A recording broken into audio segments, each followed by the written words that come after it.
नीरू देवेश के छिछोरेपन के कारण उसकी पत्नी उमा परेशान हो गई थी। मोहल्ले में सबके सामने उसे जिल्लत उठानी पड़ती। अपनी उम्र और जिम्मेदारियां जानते बूझते भी मानो देवेश की अकल पर पत्थर पड़ गए थे। उमा अपने पति देवेश के छिछोरेपन से परेशान थी। छी, ये भी कोई उम्र है इनकी। सारे बाल सफेद होते जा रहे हैं और 5-6 साल में से वह मुक्त भी हो जाएंगे। फिर भी लड़कियों औरतों को देखकर छेड़छाड़ करने से बाज नहीं आते। वो बड़बड़ाए जा रही थी। 2 बेटों का ब्याह कर दिया, वे अपनी अपनी नौकरी पर रहते हैं। छुट्टियों में कभी कभी आते हैं, साथ में बहुएं और बच्चे भी होते हैं। उनके सामने ऐसा वैसा कुछ भी कर जाते हैं, इन्हें जरा भी शर्म नहीं आती। पड़ोसी रामलाल की 27 से 28 साल की कुंवारी बहन बिमला से देवेश की आजकल खूब पट रही है। उनसे कुछ कहने पर वे कहते हैं अपनी तो वो बहन बेटी जैसी है। विजय की जगह कहीं अपनी लड़की होती तो ठीक इसी उम्र की होती।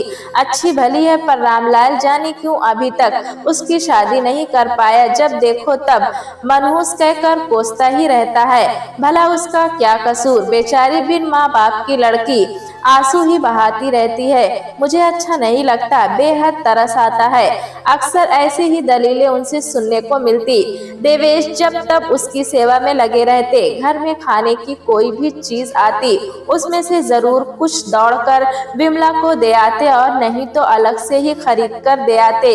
यह देखकर उमा का दिल जल जाता।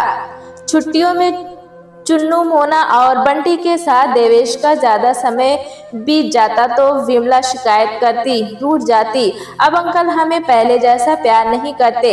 उस समय देवेश हाथ पकड़कर उसे अपने पास बिठा लेते, उसकी चुन्नी और बाल संवारते हुए उसे दुलारते मनाते। बच्चे के सामने भी रूठने मनाने का यह सिलसिला चलता ही रहता। यह देखकर उमा का खून खौल जाता। अजय विजय तो नौकरी के बहाने चले गए हैं। उमा का मन करता कि वो भी कहीं दूर भाग जाए या जहर खा ले। पर उसके तीसरे बेटे जय का क्या होगा, जो अभी पढ़ रहा है और उसके साथ ही रहता है। मेरे जाने से तो इन्हें और छूट मिल जाएगी। जय के पीएचडी का क्या होगा, कैसे पढ़ पाएगा वो? हाय क्या करूं मैं? कुछ तो सद्बुद्धि आए इनमें। मैं तो समझा समझा कर थक गई। बड़बड़ाते हुए उमा की आंखों में आंसू छलछला आए। वो अपना माथा थामे बैठ गई। तभी दरवाजे की घंटी बज उठी। कौन हो सकता है? जय को कोचिंग के लिए निकले 10 मिनट हुए हैं। कहीं वो फिर किसी से झगड़ा करके तो नहीं आ गया, मुझसे भी फिर लड़ेगा। सोचकर आशंका से उसका दिल धड़कने लगा। उसने दरवाजा खोला तो जय ही था। वो बरस पड़ा। घर से निकलना दूभर हो गया है। अम्मा, आप पापा को समझाती क्यों नहीं? आज उन्होंने फिर रश्मि के साथ छेड़छाड़ की। बब्बन ने फिर पापा के लिए गंदी गंदी बातें बोली है। उसने पापा को पीटने की धमकियां भी दी है। मैंने भी कहा कि जरा हाथ लगा के दिखाना, तो उसने मेरे माथे पर पत्थर दे मारा। तेज सांसों से बोलते हुए जय ने अपने माथे पर दबा रखा हाथ हटा दिया तो खून रिसने लगा था। जब तेरे पापा ऐसे हैं ही, तू क्यों लड़ता है पापा के लिए? समझाने पर भी उन पर कोई असर नहीं होता। चल वॉश बेसिन पर धो ले, मैं दवा लेकर आई। अलमारी से दवा निकालते हुए बोले जा रही थी, आने दे, आज अच्छी तरह समझाऊंगी। तू झगड़ा मत किया कर, तुझे कुछ हो जाएगा तो मैं क्या करूंगी? अपनी माँ के लिए सोचा है? तू लड़ाई मत किया कर, बोलने दे लोगों को, चुपचाप चला जाया कर। पढ़ाई में ध्यान दे, मैं कुछ करूंगी। तू पट्टी करके जा, कहते हुए उमा ने उसके कंधे पर हाथ रखा। कैसे जाऊं अम्मा? पापा को कोई गंदा बोले तो सहन नहीं होता। मन करता है मुंह तोड़ दूं उसका। नहीं, तू ऐसा कुछ भी नहीं करेगा। बब्बन को मैं समझा दूंगी, वो तुझे कुछ नहीं बोलेगा। अब तू जा, अभी भी समय रहते क्लास में पहुंच जाएगा। मैं तेरे पापा से बात करूंगी, सब ठीक हो जाएगा। उमा ने जय को आश्वासन देते हुए कोचिंग भेज दिया, मगर खुद को वो आश्वस्त नहीं कर पाई। वो बब्बन को समझाने गई और बोली, तू मेरे बेटे जैसा ही है, जैसे क्यों लड़ता है? अंकल के बारे में उससे क्यों कहता है? अंकल से ही कहा कर, मैं भी समझाऊंगी उन्हें क्या करूं आंटी, रश्मि के बारे में कोई और लड़का बोलता तो यकीनन मैं उसकी जबान खींच लेता। वो फिल्मी हीरो के अंदाज में बोला। रश्मि ने कई बार मुझसे कहा कि सामने वाले अंकल मुझे श्रीदेवी कहकर छेड़ते हैं। मैंने उसे समझाया कि तू छोटी सी है, प्यारी सी है, प्यार से कहते होंगे, मगर उसने बताया कि अंकल उसे आंख भी मारते हैं और कल तो हद ही हो गई। बब्बन कहने में हिचकिचा रहा था, पर उमा सुनने से पहले ही शर्मिंदा हो रही थी। वो कोशिश करके बोला, आंटी, अंकल के रश्मि का हाथ पकड़ लिया और गंदा सा गाना गाने लगे, वही माधुरी दीक्षित वाला। एक तो जुल्मी ने फंसी गोरी चने के खेत में। मैं बात करूंगी अंकल से, जाने क्या हो गया है उन्हें, सठिया गए हैं शायद। पर तू जय को कुछ मत बोला कर, वो बहुत परेशान हो जाता है। उसका पीएमटी नजदीक आ गया है, वो कैसे पढ़ पाएगा। अंकल की हरकत के लिए मैं तुझसे माफी मांगती हूँ, आप उन्हें समझा देना, वरना मेरे सामने किसी दिन ऐसी हरकत की तो मैं लिहाज नहीं कर पाऊंगा। बब्बन ने चेतावनी देते हुए कहा तो अपनी बहुत ही बेइज्जती महसूस करते हुए उमा अपने घर चली आई। रात करीब 8 बजे देवेश का स्कूटर रुकने की आवाज आई, साथ ही दूसरे लोगों की भी कुछ आवाजें। संभल कर भाई, तभी उमा ने दरवाजा खोला तो भाभी जी इस मोड़ पर घूमते ही का स्कूटर नीम के पेड़ से टकरा गया। हम लोगों ने देखा तो ले आए, शुक्र है जो इन्हें चोट नहीं आई, मोहल्ले का चौकीदार बोला। आप इन्हें रोकती क्यों नहीं, इतनी शराब पीकर ऐसी हालत में कोई स्कूटर गाड़ी चलाता है भला, मेन रोड पर तो कुछ भी हो सकता था। देवेश को लाने वाले पड़ोसी रमेश जी बोले थे। अरे मुझे कुछ भी नहीं हुआ रमेश, कंकड़ पर पहिया स्लिप खा गया था बस। आप लोग बैठिए, उमा उन सब के लिए चाय बनाओ। देवेश जोर से बोला, मानो उमा कहीं दूर कमरे में बैठी हो। इससे देवेश पर नशे का असर साफ झलक रहा था।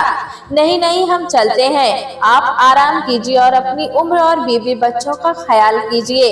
सारा दिन तो पीते ही रहते हैं, पर महीने की तनख्वाह या बोनस वाला दिन इनके लिए जश्न वाला दिन होता है भाई साहब। उमा ने देवेश की ओर इशारा करते हुए कहा।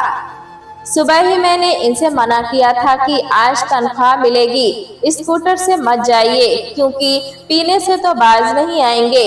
कहीं कुछ गड़बड़ ना हो जाए कि हम सारी जिंदगी रोने के लिए ही रह जाएं। रमेश जी और चौकीदार चले गए। देवेश बिस्तर पर पसर कर बोला, रोती क्यों हो उमा, कुछ नहीं होगा, अभी जय को डॉक्टर बनाना है, उसकी शादी करनी है, तुम्हारे लिए भी कुछ करना है। तुमने मेरे लिए बहुत किया है, मेरी नौकरी नहीं लगी थी उस समय, तुमने ही मुझे हौसला दिया, मदद की, अपने सारे गहने मेरी जरूरतों के लिए एक एक कर बेचती चली गई। वे भी तो बनवाने हैं और मकान का लोन भी तो। यकीन करो अब बिल्कुल नहीं पीऊंगा, मुझे माफ कर देना इस बार, कहते हुए देवेश ने हाथ जोड़ लिए थे। देवेश पर बढ़ाता जा रहा था और उमा अपने आंसुओं को रोकने की चेष्टा कर रही थी। कितने दयनीय लग रहे हैं ये इस समय, जैसे हम सबके लिए क्या कुछ नहीं करना चाहते। सुबह की बात क्या कहूँ इनसे, कुछ कहने का फायदा भी नहीं, इस समय होश में ही नहीं है तो क्या समझेंगे। हाथ जोड़कर मुझे लज्जित कर रहे हैं, सोचते हुए उमा ने हाथ जोड़ते देवेश के दोनों हाथ अलग कर दिए। उमा से कुछ बोला ना गया। फिर उसने खर्राटे भरते देख देवेश के जूते उतार कर उसके पैरों पर चादर डाल दी और ये सोचते हुए सो गई कि इनसे सुबह ही कुछ बोलूंगी। देवेश रोज की तरह तड़के 5 बजे उठा। रोते रोते उमा को देर रात नींद आई थी, सो गहरी नींद में सो रही थी। उमा उठो, मैं दूध लेने जा रहा हूँ, दरवाजा बंद कर लो। मानो कुछ हुआ ही ना हो और दूध लेने चला गया। नींद खुलते ही वो हड़बड़ाकर उठी। देवेश जब दूध लेकर लौटा तब उमा किचन में थी। जय अभी भी सो रहा था। उमा ने कुछ बोलने के लिए यही समय ठीक समझा, सो बोला, जानते हैं कल भी वही हुआ, जय और बब्बन में झगड़ा। आप समझते क्यों नहीं है, क्या आपको शोभा देता है इस उम्र में ऐसी वैसी हरकतें करना। मैं रश्मि की बात कर रही हूँ, मैंने तो उसके लिए कुछ भी नहीं कहा। झूठ मत बोलिए, उमा झल्ला उठी। तुम तो गंभीरता से ले रही हो। कितनी बदनामी हो रही है हमारी। जय की पढ़ाई पर कितना असर पड़ रहा है, इसका अंदाजा भी है आपको। मोहल्ले में निकलना मुश्किल हो गया है हमारा। एक दिन तो मुझे मालती ने फटकारा भी। रमेश जी की बहन शांति ने भी खूब भला बुरा कहा था। रामलाल को भी भनक लग गई है। परसों उन्होंने विमला को पीटा भी था। उन्होंने भी मुझसे कहा था कि आपने इन सब के साथ बदतमीजी की थी, फिर भी मैं उनसे आपके लिए लड़ पड़ी। रामेश्वर जी ने तो यहाँ तक कह दिया, आप तो इस उम्र में भी इतनी खूबसूरत हैं कि देवेश बाबू पर तो क्या किसी पर भी कंट्रोल कर सकती हैं, फिर वे क्यों इधर उधर मंडराते हैं। आप उनका ठीक से ख्याल नहीं रखती। उनका नहीं तो हमारा ही ख्याल रखा कीजिए, कहते हुए उमा देवेश पर बरस पड़ी। जानते हैं आप कि हरकतों की वजह से कितना कुछ सुनना पड़ता है। खून खौल उठता है मेरा, दिल जलता है। कितने अपमानित होते हैं हम। जय पर क्या बीत रही है, तभी सोचा है आपने। यही प्यार है आपका हमारे लिए, यही चिंता है हम सब की। अरे उमा, वो तो दिल लगी है। थोड़ी तफरीह के बहाने खुद को जवान महसूस कर लेता हूँ। थोड़ी देर कुछ चिंता मुक्त हो जाता हूँ, फिर काम करने का नया जोश आ जाता है। देवेश ने बेफिक्र होकर कहा था, मुझे अपनी जिम्मेदारियों का पता है। जिंदगी ऐसे ही बीतेगी नीरस, सो थोड़ा सा रस बोल लेता हूँ। रस? चारों ओर जो बदनामी हो रही है उसका क्या? ऐसे में हम जय को MBBS क्या पढ़वा पाएंगे। वो PMT में निकल सकेगा तभी ना। जिसकी उम्मीद इस माहौल में ना के बराबर है, वो कितने तनाव में रहता है। और आप खुद को जवान महसूस करने के लिए शराब पी रहे हैं, सबकी बहू बेटियों को छेड़ रहे हैं, गाना गा रहे हैं, सीटी बजाना, आंख मारना, छी, ये सब आपको शोभा देता है? कुछ तो शर्म कीजिए। सस्ते छिछोरे मजाक, घटिया छिटकशी जय के सामने आप क्या आदर्श रख रहे हैं। किसी दिन बब्बन या किसी और ने हाथ पैर तोड़ दिए तो बैठे रहना। बित्ते भर का छोकरा, अरे उसकी इतनी हिम्मत। अब चुप भी करो, बहुत लेक्चर दे डाला। नाश्ता देना है या नहीं? देवेश झुंझलाकर बोला। क्या नाश्ता बना रही हो अम्मा? बेसन का हलवा तो नहीं? बहुत खुशबू आ रही है। जय सोकर उठते ही बोला। जय उठ गया तू? मैं तो नहीं बना रही हलवा, कहते हुए उमा उसके कमरे में चली गई और उसने खिड़की के पर्दे खींचकर एक और खिसका दिए। देख जय, बगल में जो घर खाली था उसमें चहलकदमी हो रही है, वहीं से ही खुशबू आ रही है। लगता है वे लोग रात में ही आ गए, हमें अपनी ही बातों में पता नहीं चला। उमा ने पड़ोस के घर की तरफ इशारा करते हुए कहा। उमा को अभी पता नहीं था कि इन्हीं पड़ोसियों से तो उसकी हर दिन की परेशानी बढ़ने वाली है। सुबह काम वाली बाई ने जब बताया कि तलाकशुदा एक महिला अपनी जवान बेटियों के साथ रहने आई है और उनके साथ महिला के काफी वृद्ध पिता भी तो हैं, उमा तो कुछ और नई परेशानियां साफ नजर आने लगी। फिर तो देवेश का रोज एक और घर में आना जाना शुरू हो गया था। देवेश उमा के लाख मना करने पर भी किसी न किसी बहाने नए पड़ोसियों के यहाँ चला जाता था। तरह तरह की बातें फैलती ही जा रही थी। मुंह छिपाकर वो कब तक घर में पड़ी रहेगी। लोगों का सामना किसी न किसी तरह से हो ही जाता था। अपमान के कितने घूंट पिएगी वो। नई पड़ोसन अल्पना चौधरी किसी दफ्तर में काम करती थी, सो 8 बजे ही उसे जाना पड़ता। ऑफिस काफी दूर था, सो लौटने में उसे 7 बज जाते। दोनों लड़कियां रमा व बीना BA तथा 12वीं की छात्राएं थी। देवेश अल्पना चौधरी के जाने के काफी देर बाद अपने ऑफिस जाता और जल्दी वापस आ जाता। उसे मटर गश्ती के लिए काफी समय मिल जाता। आते जाते वो उन दोनों से पूछ लेता, कोई जरूरत तो नहीं? निसंकोच बताइएगा। शनिवार को देवेश का हाफ डे होता, पर वो फुल डे बताकर अपना समय रमा और बीना के साथ बिताने लगा था। उमा को पहले ही शक था कि फुल डे का तो बहाना है। एक दिन उमा किसी पत्रिका के बहाने अल्पना के घर पहुंच गई। उसका शक सही निकला। देवेश वहीं था। उमा को देखते ही वो रमा और बीना को इतिहास भूगोल का ज्ञान कराने लगा। मैं सब समझती हूँ। उमा ने चुस्त सलवार सूट में खड़ी अल्पना की बड़ी बेटी रमा और मिनी स्कर्ट पहने छोटी बेटी बीना को तीखी नजरों से देखा। आजकल की लड़कियां भी कम नहीं हैं। उफ तौबा, ऐसे परिधान पर दूसरे की बेटियों से कहा ही क्या जा सकता है। फिर खोट अपने सिक्के में क्या कम है। उमा मन ही मन बड़बड़ा रही थी। उमा को देखकर देवेश और लड़कियां सिटपिटा गईं। उन्होंने मुझसे इतिहास, भूगोल और गणित में मदद मांगी थी। थोड़ी कमजोर है, देवेश ने सकपकाते हुए सफाई दी। कभी मौका मिले तो बता दिया करो अंकल, दोनों लड़कियां एक साथ बोली थीं। आज हाफ डे हो गया, सो मैं सीधा इधर ही आ गया, बेचारी बच्चियों का भला हो जाए। देवेश की झूठी सफाइयों पर उमा को गुस्सा तो बहुत आ रहा था और वो बहुत कुछ कह भी सकती थी, मगर खून का घूंट पीकर बिना कुछ बोले ही वो वापस चल दी। पर वो मकान की आड़ में खड़ी हो गई। अच्छा, मैं भी चलता हूँ, फिर जरूरत हो तो पूछ लेना, कहकर हंसते हुए देवेश भी उमा के जाते ही लौट पड़ा। जैसे ही देवेश उनके घर से थोड़ा आगे पहुंचा, आड़ में खड़ी उमा फुर्ती से उनके घर में दाखिल हो गई। जब अल्पना चौधरी वापस आई तो किसी अपरिचित महिला को उसने अपना इंतजार करते हुए पाया। मैं पड़ोस में रहती हूँ, मेरा नाम उमा है, आपसे कुछ जरूरी बातें करनी थी। उमा ने जब सारी स्थिति उसे बताई तो अल्पना का चेहरा तमतमा गया। उसने अपनी लड़कियों को बुलाया और जी भर कर डांटा, मम्मी हम क्या करें, अंकल ही हमारे पीछे पड़े रहते हैं। बड़ी लड़की रमा बोली थी, खबरदार, जो मेरे पीछे किसी अनजान व्यक्ति के लिए दरवाजा खोला, जब तक हमें दूसरा घर नहीं मिल जाता तुम दोनों अकेले बाहर नहीं निकलोगी। अल्पना चौधरी ने उन्हें अपना निर्णय सुना दिया और धन्यवाद उमा बहन, आपने हमें आगाह कर दिया, मगर देवेश जी को भी अच्छी तरह समझा दीजिएगा, ऐसा ही करेंगे तो पुलिस थाने के चक्कर में आ जाएंगे। कहते हुए उसने उमा को नसीहत दी। उमा माफी मांगकर वापस आ गई। 2-3 दिनों बाद ही वो घर फिर से खाली हो गया। देवेश परेशान था कि वे लोग इतनी जल्दी कैसे चले गए। उसे मालूम नहीं चला कि ये सब उमा की कारस्तानी है, पर वे लोग ज्यादा दूर नहीं गए हैं। देवेश ने जल्द ही पता कर लिया था और फिर वही चक्कर चलने लगा। ना तो वे लड़कियां मानती और ना ही देवेश बाज आता। उमा ने बहुत समझाया, झगड़ा किया, पर देवेश की बुद्धि पर तो जैसे पत्थर पड़ गए थे। उसे अपनी भूल का तनिक भी एहसास न होता। इसी बीच जय पीएमटी में पास हो गया और उसका मेडिकल कॉलेज में दाखिला भी हो गया। वो छात्रावास चला गया। उमा इस बात से खुश थी कि चलो एक चिंता तो दूर हुई, मगर देवेश अपनी मनमानी करता ही रहता।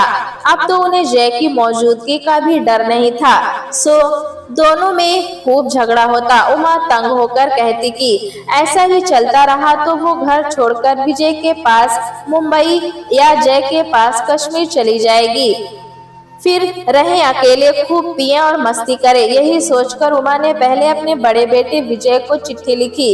विजय ने जवाब में लिखा, अम्मा तुम्हें पता है कि मुंबई का घर कितना छोटा है, उसी में खाना, उसी में सोना, उसी में आए गए को बैठाना, ऐसे में किसी को हमेशा के लिए कैसे रखा जा सकता है।